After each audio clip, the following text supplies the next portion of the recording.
For Grandma Margaret, I have just gotten home from the longest of long 12 hours that somehow turned into 16 hours because of staffing issues, nursing shifts.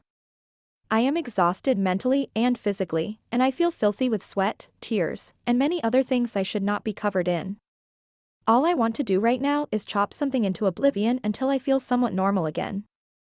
I want to not have to think for just a little while. When I unlock my apartment door, I am surprised to find Grandma Margaret sitting at the kitchen table, smiling, as always. After a shower and a change of clothes, I realizes that exactly what I need to do is make Noefla soup for myself and Grandma. What is Noefla soup, you may ask? It is a German dumpling soup that you'll be hard-pressed to find in any diner outside of the Midwest. Those who eat it are picky about how it is made, and no two people make it exactly the same. Not only that, but it is a recipe that is impossible to make exactly the same every time that you make it. Grandma Mary taught me how to make it as a small girl, long before junior high and shortly after I learned to read. It has always been our favorite meal to share. Starting with the vegetables, I carefully peels the potatoes, making sure that I cut off the skin and only a small amount of potato. No conversation passes between the two of us. Grandma always knows when I needed a mental break at the end of the day, and how most times I can't talk about what went so horribly wrong due to patient privacy. She never pushes me to talk about it. Instead, she sits at the table and watches as I goes through the motions of preparing our dish. A pound or so of potatoes later, I'm never too careful about the amounts that go into making Noefla soup, or the recipe. Noefla soup is not a dish of measurement, it is a dish of feelings. The amounts that go into it depend on what you're hungry for at the moment, what looks right, or what feels right. No recipe has ever been put on paper, just passed on from one generation to the next with wise words of "Whenever it looks like enough, dear." Grandma always said that it was not a recipe meant to be shrunk or modified. It always makes a large amount, and any attempt at shrinking has been unsuccessful, although making it larger comes out perfectly every time. This works well when you are from the Midwest and are a firm believer in freezing the extra for a day. When you don't want to make it from scratch, I chop the celery, carrots, and onions quickly as Margaret looks on from the table, nodding her approval occasionally. Once all of the vegetables are cooking in a lot of butter, yes, it's bad for you, but most comfort foods are, it's time to make the Noefla dough. My favorite part of making this meal, and also the most comforting. Eggs, flour, and a tiny bit of chicken broth get mixed together until everything is mixed together. The secret is to use only a certain amount of flour and add more chicken broth until it is right. Doing the reverse, adding set amounts of all three ingredients and adding more flour tends to make the dough taste just like you would think it would. Flour. Some people prefer chicken noodle soup, others like macaroni and cheese after long days. For me it is Noefla soup. Creating the dough is one of the most relaxing things I could think to do after a long day, and Grandma watches carefully as I knead the dough and rolls it into snakes. Only every once in a while does she gestures to add just a little more chicken broth. Dropping bits of dough into boiling chicken broth puts me into a trance. As I place the lid on the pot to boil for several minutes, my mind slips into the past. The bad melts away quickly, and memories of standing on a stool wearing Grandma's second-best apron make their way to the front of my mind. I remember the hem of the apron dragging on the floor at first, being so little I could barely see over the counter. Then I remember the awkward middle school years and unloading my boy and friend troubles over a bowl of Noefla dough. Lastly, I remember becoming an adult and trying hard to make time in my busy life for Grandma's house at least once a week. Though, once work, friends, significant others, and my own children came into the picture, it seems that almost 2 would go by before I found myself back in her kitchen again. As I put the finishing touches on the soup and turn off the burner, the memories fade and I am back in my own apartment once again. Grandma says nothing, but she has always made my day better, just by being there. I dish a single bowl of soup, butter a piece of bread, because nothing goes with Noefla soup the way a buttered piece of bread does, and sit down at the table. Grandma Mary has been gone for 11 years now, and on the hardest days, after the worst shifts, I always miss her the most.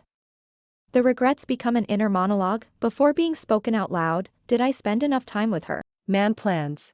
God laughs, walking into the studio, unwrapping the scarf he'd gotten himself for Christmas last week. he asked, out of deeply ingrained habit now. How many cups have you finished today? He did not walk over to look in the exhibit space. He did not look at the shelving holding cups just out of the kiln. He did not look at the glazing table for cups with glaze drying. Really, if there were any not yet in the kiln, there was going to be trouble. All those things were verboten. He was permitted to ask, how many cups did you make today? The other acts produced too much stress. To be honest, it took several months before the stress of the challenge set in. The early months were spent exploring form and function and telling herself that she was honing the skills needed to produce an art, real art, in the quantity required. And then emotion kicked in. And kicked in hard. Late in 2020, she'd accepted a grant. Fashioned somewhat along the lines of great art projects the world over and through time immemorial. Not to make one piece. Not to make one arrangement. But to make a monumental piece of art that would speak volumes. Think of the installation of thousands of ceramic poppies in London Tower. Think of the terracotta warriors. So many individual items. One message.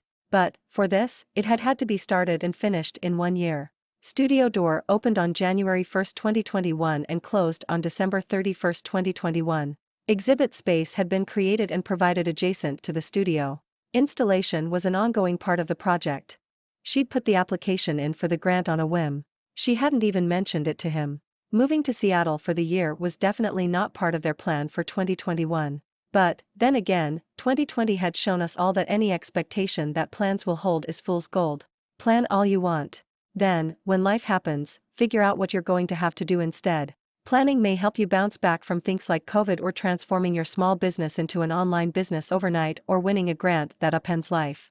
But very few plans actually come to fruition. At least not recently, so 2020 was a gem. 2021 has been a different kind of gem, he thought, looking at the screen of his phone with the countdown clock showing only hours left in 2021. These countdown clocks were popular for the train wreck that was 2020. Most of the world isn't using one for 2021. He is. It's been another hell FO a year.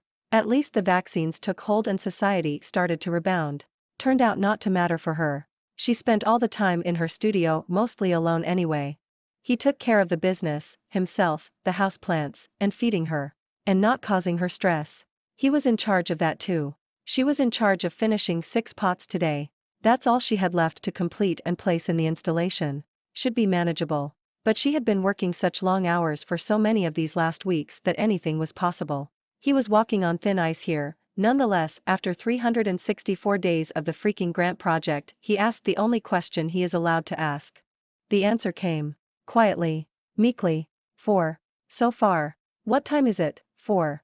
So far, so I have 8 hours, a little less. Yes, silence. He knew to follow with silence. And the cup of tea. In a cardboard cup. No ceramic mug for her. Seems odd given how much she loves everything made of clay and how many cups she's made this year.